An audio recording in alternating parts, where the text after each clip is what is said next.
Olá, sejam todos muito bem-vindos a mais um estudo da doutrina espírita, a mais um estudo das obras fundamentais trazidas por Allan Kardec. E hoje nós trazemos um tema que é a metempsicose. Bom, antes de começarmos o estudo, eu trouxe aqui um livrinho, tá bom? Que é o livro Todo Dia, com algumas passagens de Chico Xavier, publicado pela editora Ide. E abrindo aqui aleatoriamente, eu venho com a seguinte mensagem: o dia de melhorar é este mesmo que nos achamos, nem ontem, nem amanhã, nem agora. De fato, temos que aproveitar todas as oportunidades, né? Porque o dia de melhorar não foi ontem, não perdemos uma oportunidade, nem amanhã vai ser, é agora. Agora que a gente precisa realmente agir de modo que a gente aproveite o maior tempo possível em prol do bem. Que possamos unir nossos pensamentos, então, antes de iniciar o nosso estudo, a nossa reflexão, possamos elevar nossos pensamentos a Deus, aos bons amigos de luz, essa espiritualidade sublime que nos ampara, nos acolhe, e podemos estar abertos aos momentos nos quais estaremos estudando, refletindo e aprendendo, abertos aos entendimentos e que possamos de alguma maneira também aplicarmos em prol da claridade, da caridade, do amor e do bem maior. Muito obrigado, Deus, por essa oportunidade de estudo e que assim seja. Bom, o que seria metempsicose, né? O termo até para alguns assusta, né? Porque não é comum a gente utilizar no nosso dicionário, no nosso vocabulário diário, o termo metempsicose. Tem pessoas até que não sabem o que se trata, né? Vamos lá. A metempsicose, ela parte do princípio, né? Seria uma doutrina, não diria uma doutrina, mas seria uma crença, né? De que nós teríamos a possibilidade de encarnarmos como animais ou como seres humanos e vice-versa. Ou seja, hoje eu estou aqui encarnado como ser humano e amanhã, numa outra encarnação, eu poderia vir como um cachorrinho da minha casa, eu poderia vir como um pássaro, eu poderia vir com qualquer outra coisa, né? Ou vice-versa, eu tenho um cachorrinho super inteligente em casa, quem sabe amanhã não vai ser meu filho, não é? Quantas pessoas já não ouviram algum tipo de história desse sentido, né? Isso é metempsicose, é justamente acreditar nessa possibilidade. Bom, aí eu trago para vocês uma publicação que Kardec fez de um folhetim que saiu em Paris em 1867, né? Estou ele aqui aberto à minha frente. E é interessante que nesse boletim faz uma passagem, né? Na verdade é uma passagem publicada, uma historinha, né? E nessa historinha seria um diálogo entre duas pessoas, uma perguntando assim: conhecer a causa dos ruídos que nos chegam? Dizia a senhora Desgenais: será alguma nova cena de tigres enfurecidos que esses senhores nos preparam? Sossegai, cara amiga, responde a interlocutora. Tudo está em segurança. Os nossos vivos e os nossos mortos. Escutai a encantadora melodia do roxinol que canta no salgueiro. Talvez seja a alma de um dos nossos mártires que plana em torno de nós sob essa forma amável. Os mortos têm esses privilégios e eu, de boa vontade, me convenço de que eles voltam assim junto àqueles que amaram.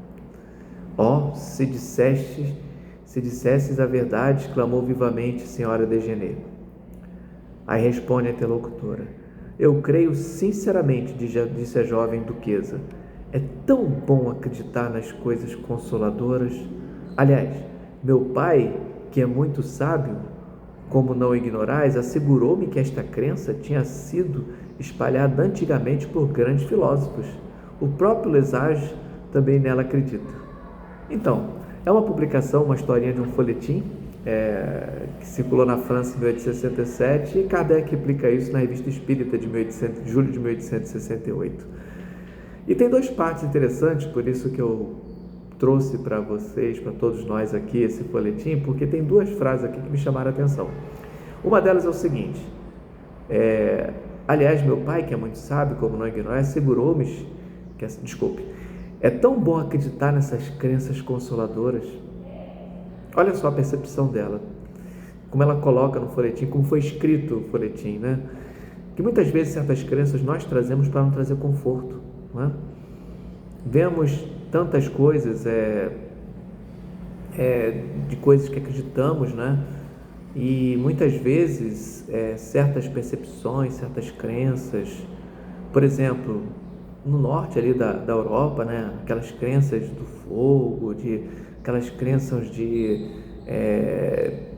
entidades sobrenaturais, enfim, coisas que vêm acalentar, entendeu? Às vezes traz algum conforto às pessoas. E de certa forma aqui, olha que crença consoladora, acreditar que os mártires veio no corpo de um roxinol para trazer canções para nós e nos motivar.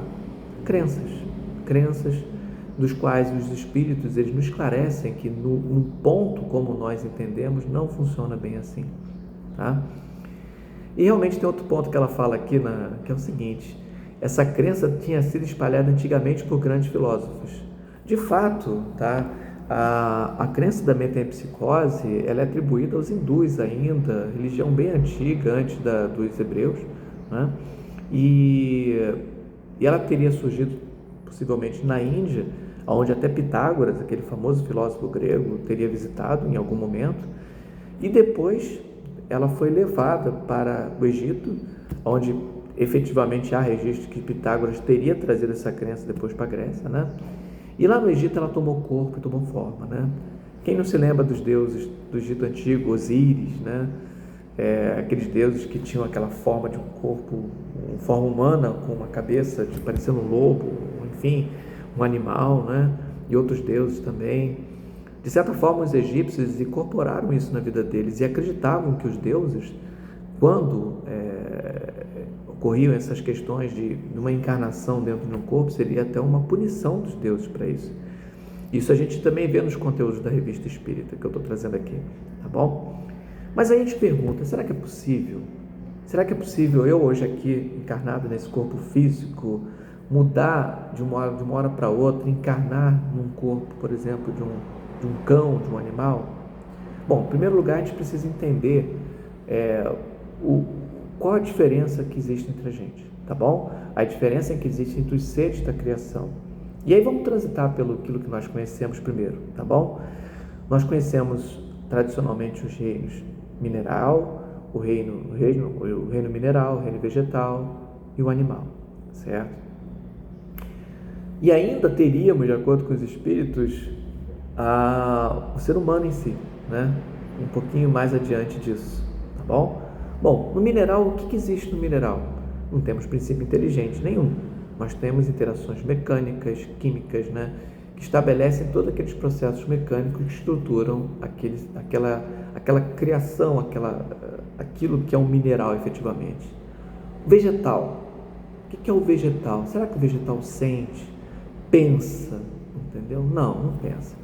Os espíritos, eles respondem nas perguntas anteriores que tratam da metempsicose, especificamente no capítulo 11 da parte 2º do Livro dos Espíritos, dos 3 reinos, eles colocam que os vegetais, na realidade, eles vivem a vida orgânica, tá? Não tem raciocínio, certo? Não tem uma percepção.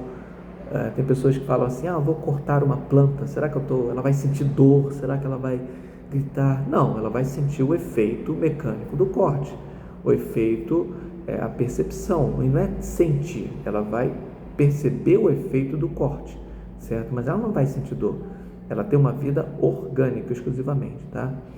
Aí saímos do mineral, vegetal e temos o animal. Aqui a coisa já começa a ficar realmente um pouco mais confusa para alguns e até realmente sujeito a nascer certas crenças, né? Porque o animal, supostamente, para a percepção de alguns, e até com justa causa, pensam, não é? Tem algum tipo, muitas vezes, raciocínio. Pode ser que ele viva somente pelo instinto, mas outras vezes apresenta algumas características que parecem ser dignos de algum tipo de inteligência, algum tipo de raciocínio, tá? E o que os espíritos respondem a respeito disso? Que essa inteligência, na realidade, é uma inteligência muito básica, tá? É um princípio inteligente, mas é um princípio inteligente que não tem uma capacidade de pensar, de criar. É um princípio inteligente movido dentro daquele processo do instinto, daquilo que ele nasceu para ser feito, tá? Então, por exemplo, um animal ele tem certos recursos, da mesma forma como nós temos as mãos para a patinha para pegar alguma coisa, as patas, nossos pés para correr, para andar nos locais, também tem as patas que podem se deslocar, certo? E ele utiliza isso de uma maneira instintiva, tá? Tem alguma linha de raciocínio? Pode até ter, mas dentro do limite daquilo que ele foi criado para fazer, tá bom? Então a gente começa a perceber o seguinte, que o animal ele não vai criar algo diferente, ele não vai estabelecer uma evolução daquilo que ele faz. Ah, mas eu vejo, por exemplo, o João de Barro fazendo umas casas incríveis. Sim, mas se a gente acompanhar o processo de criação de um João de Barro da vida, de uma árvore, vai verificar que aquele processo é o mesmo. Não tem uma mudança, não tem um raciocínio, não tem algo inteligente, diferenciado. Ele apenas cumpre aquilo que, biologicamente, instintivamente, ele foi, entre aspas, tá, programado, gerado, criado para fazer, tá bom? E no desenvolver até de uma linha, num processo evolutivo, tá? Porque tem um processo de evolução efetivamente, dentro daquilo, do ambiente onde ele se localiza, ele foi se moldando para poder fazer aquilo, porque aquilo era a sobrevivência dele. Assim como elementos que nós temos no nosso corpo físico, muitas vezes eles vão perdendo sentido ao longo do processo evolutivo, porque não nos carecem mais, entendeu? Antigamente, como é que era o homem primitivo? Todo coberto de pelos, parecendo mais um animal, um bicho, não é? Por quê? Precisávamos ter o calor para acalentar. Fomos evoluindo, saímos do estágio totalmente primitivo, começamos a colocar roupas, etc. Será que havia tanta necessidade de pelos? Naturalmente, o processo evolutivo foi nos tornando de uma forma um pouquinho mais daquilo que nós conhecemos hoje. Então, existe todo um processo evolutivo que tange ao processo orgânico, ao processo biológico, e até já mapeado pela ciência, isso é fato, tá? E dentro desse processo evolutivo, o princípio inteligente utiliza desses recursos para aplicá-lo àquilo que ele estabelece que ele funciona. Bom, esse é o princípio inteligente dos animais, que tem aquela limitação. Agora, numa linha evolutiva, vamos caminhando por aqui, imagina uma linha aqui, vamos caminhando nesse processo, e nesse processo inteligente existe um abismo, tá? No meio do caminho, que não tem uma ponte, aparentemente, tá? Aonde começa a evolução humana, porque até aqui eu tenho uma linha do processo evolutivo dos animais, e daqui em diante eu tenho outra linha que é o caminho evolutivo do homem. Será que essas linhas se interligam, que permitem com que eu volte aqui ou vá um pouco à frente? Os espíritos respondem que não dá para fazer isso, até porque se eu tivesse daqui para cá, eu estaria em processo retrógrado, e não tem como ter um processo retrógrado, uma vez que existe uma lei de progresso. Todos nós progredimos, tá? Todos nós evoluímos, tá bom? Então tudo está sujeito ao progresso. Não tem como o nosso princípio inteligente voltar atrás, vamos colocar assim, para atender uma outra necessidade evolutiva que não a nossa. Kardec ele é muito detalhista no que tange as perguntas do Espírito, todos nós sabemos, e na questão 611 ele faz a seguinte observação com relação aos Espíritos. Mas se o princípio inteligente é o mesmo, tá? Ou seja, se todos nós fomos gerados de um princípio inteligente, ou seja, todos nós fomos criados por Deus, se o princípio é o mesmo, não faria sentido a gente perceber que o meu princípio é o mesmo do animal? Certo? Na verdade, a pergunta efetiva dele é assim: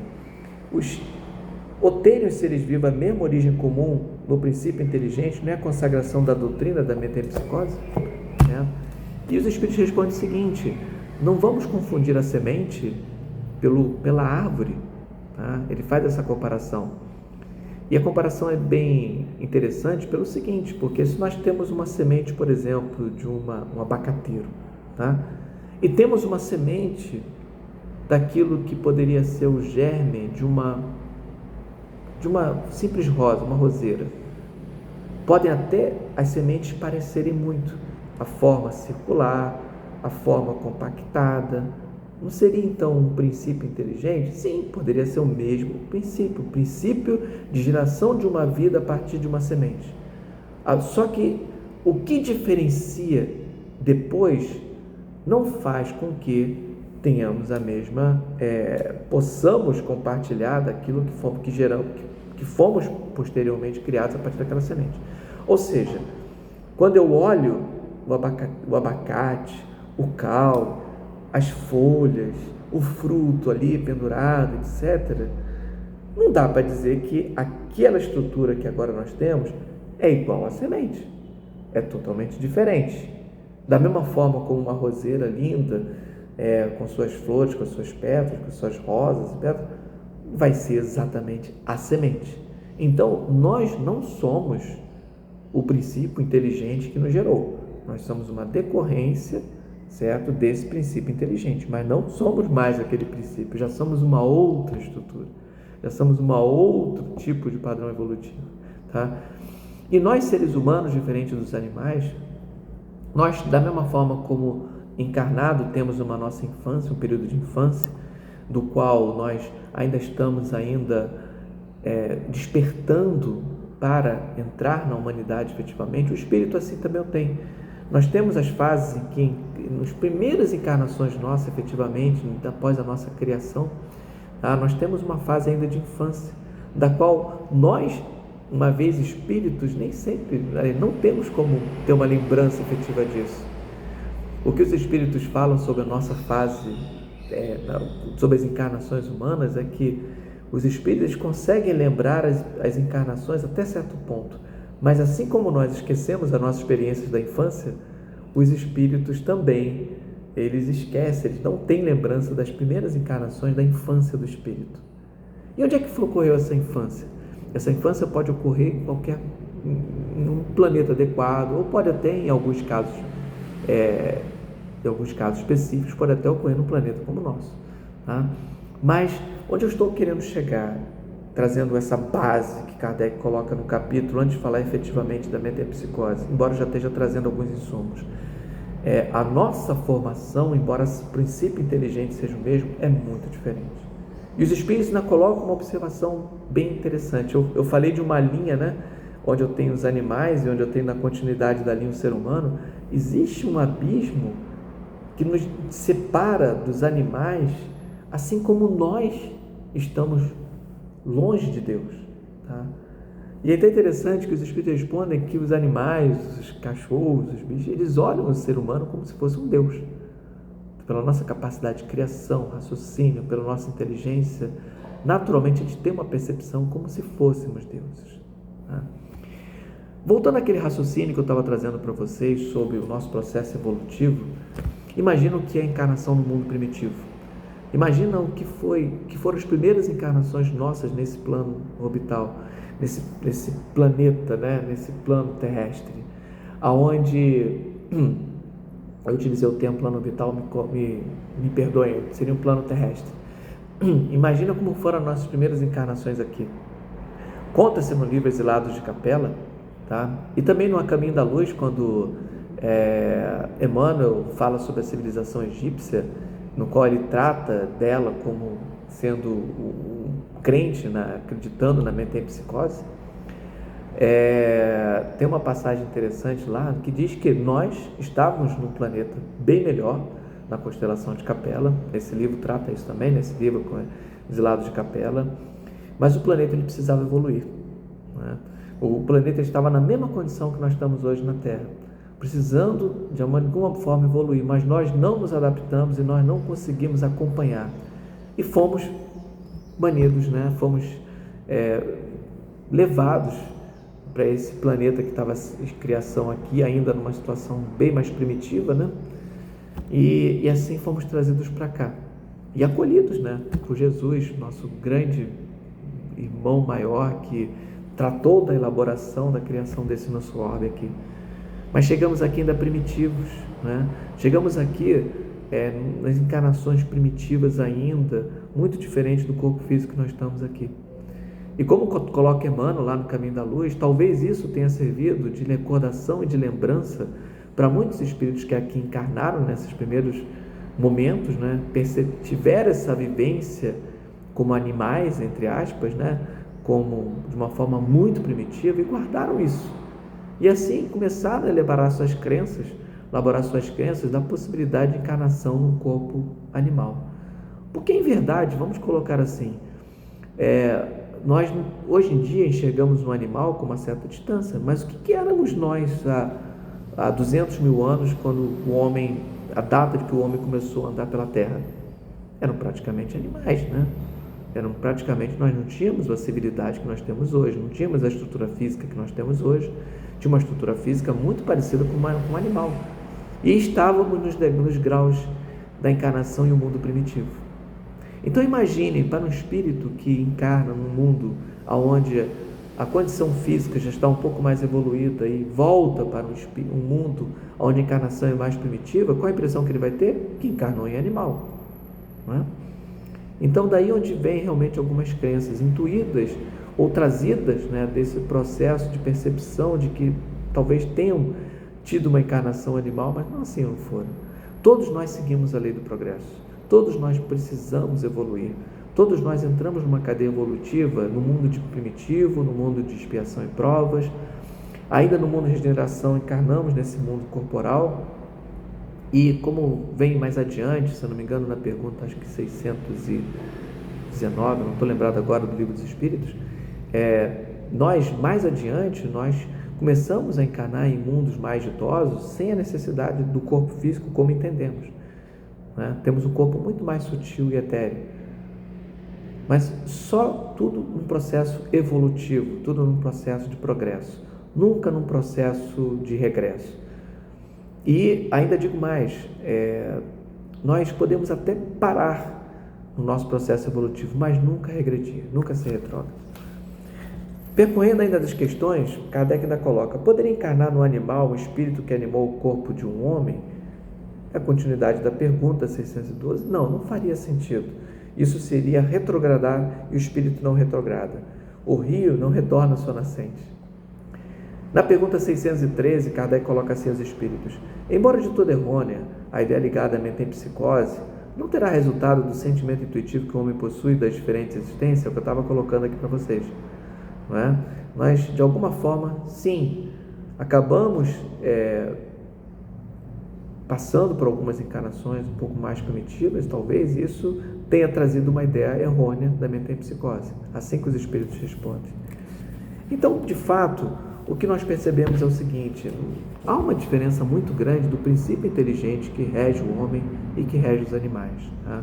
Nós entramos, como a gente coloca lá no Livro dos Espíritos, praticamente na primeira questão do capítulo 11, onde fala que assim: que pensais na divisão da natureza em 3 reinos, né? Lá na questão 585, ou melhor, em 2 classes, de seres orgânicos e inorgânicos, né?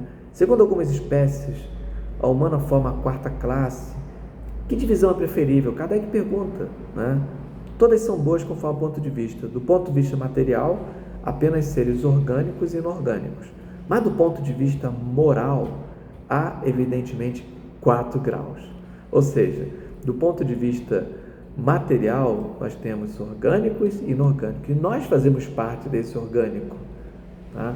Nós fazemos parte desse orgânico, assim como... E temos muitas semelhanças com os animais, porque nós somos seres orgânicos também. A diferença entre nós e eles é que nós temos a questão da inteligência que nos diferencia. Apesar que muitas vezes, e infelizmente, alguns espíritos se prendem tanto ao corpo físico, se prendem tanto às sensações, às percepções físicas, se envolvem com isso de tal maneira que acabam absorvendo e assimilando isso e até, infelizmente, muitas vezes se colocando numa posição próxima ao animal. Mas estamos muito longe disso, tá? Mas é interessante que ele fala, do ponto de vista moral, há evidentemente 4 graus, aonde você tem mineral, vegetal, certo? O animal e o homem, tá? Porque a nossa condição moral é muito diferente dos animais. Nós percebemos a existência de um Criador, somos capazes, como está lá no mecanismo da mediunidade, ser co-criadores, daqui da criação. Manipulamos a matéria mental que está na nossa volta, manipulamos os fluidos cósmicos de alguma maneira, não só com nossos pensamentos e com nossos atos. Conseguimos construir, criar, conseguimos elaborar, conseguimos fazer parte dessa criação. Isso dentro do nosso domínio, daquilo que nós vivenciamos, desse plano terrestre, daquilo que nós vivenciamos ainda desencarnados como espírito, laborando a matéria fluídica que nos está à nossa volta. Imagina mais adiante como espíritos superiores, como espíritos já não necessitando da encarnação, espíritos elevados, o que vamos criar, trabalhar. Pensemos nos espíritos cristos como Jesus, que, como relata Emmanuel em A Caminho da Luz, que foi co-criador desse mundo. E aí nós vamos avaliar assim, nossa, será que um animal teria capacidade? E aí vem aquela pergunta, né?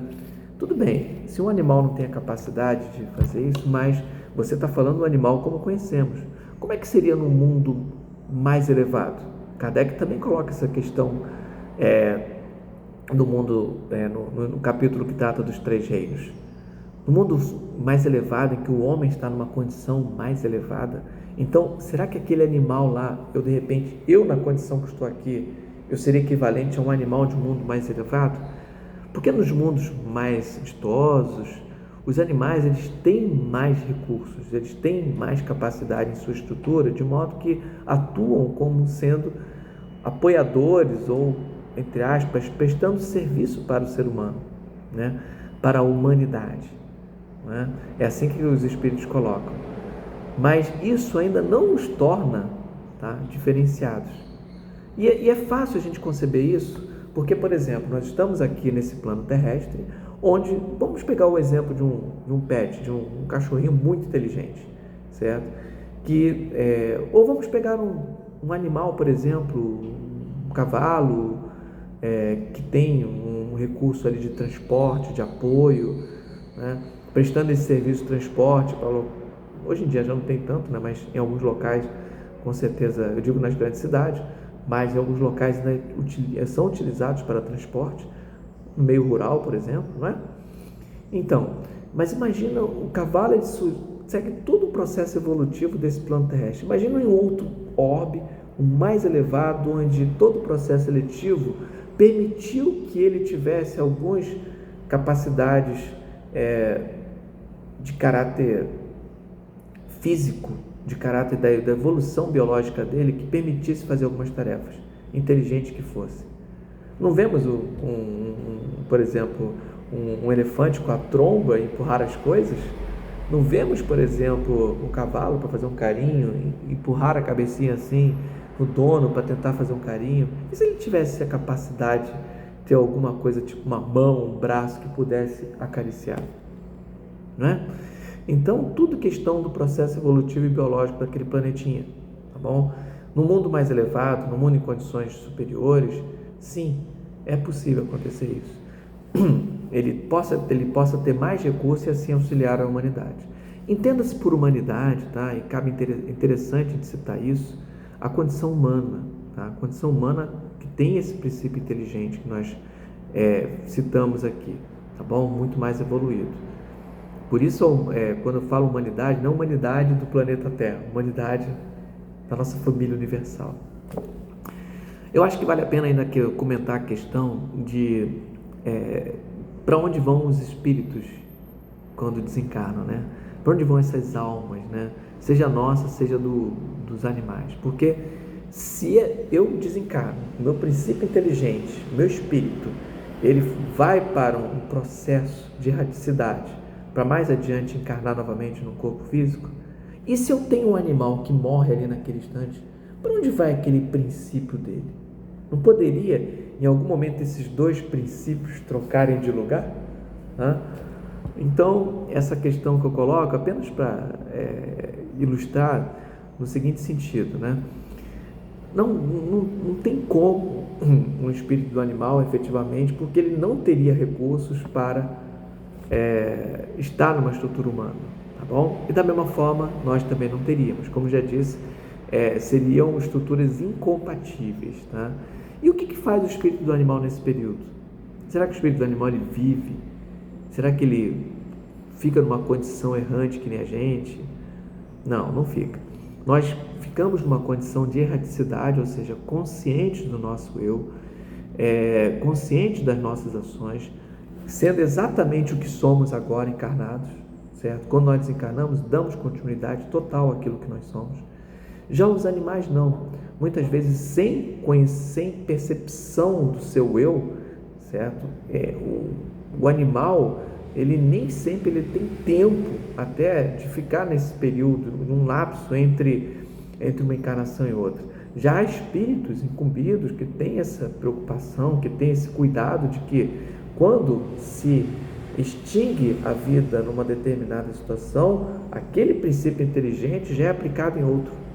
Tá? Já é aplicado em outro. Mas eu vi nas obras de André Luiz que existem no nosso lar animais, pássaros, etc.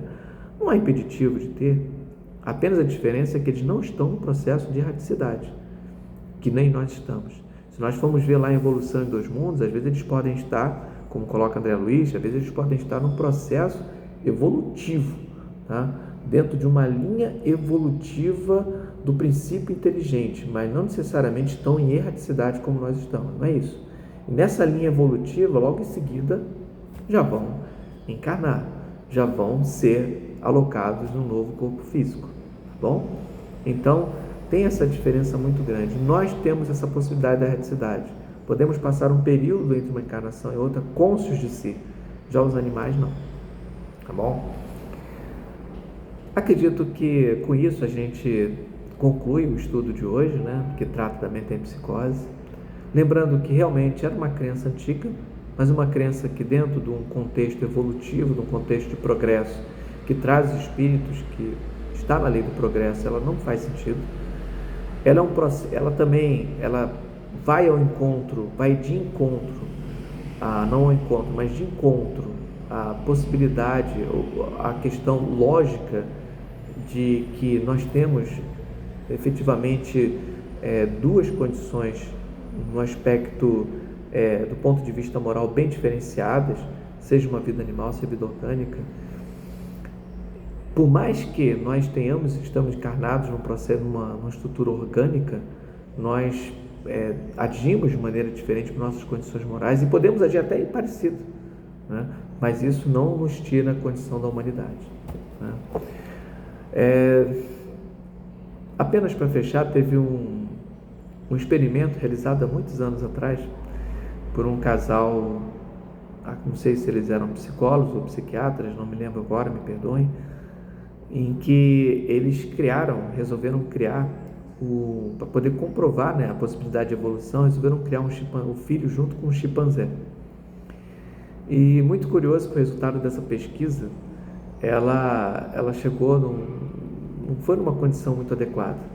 O que aconteceu foi que o ser humano, né, ele começou a ter algumas características, o menino, ou a menina, não sei exatamente agora, não lembro, do chimpanzé, né?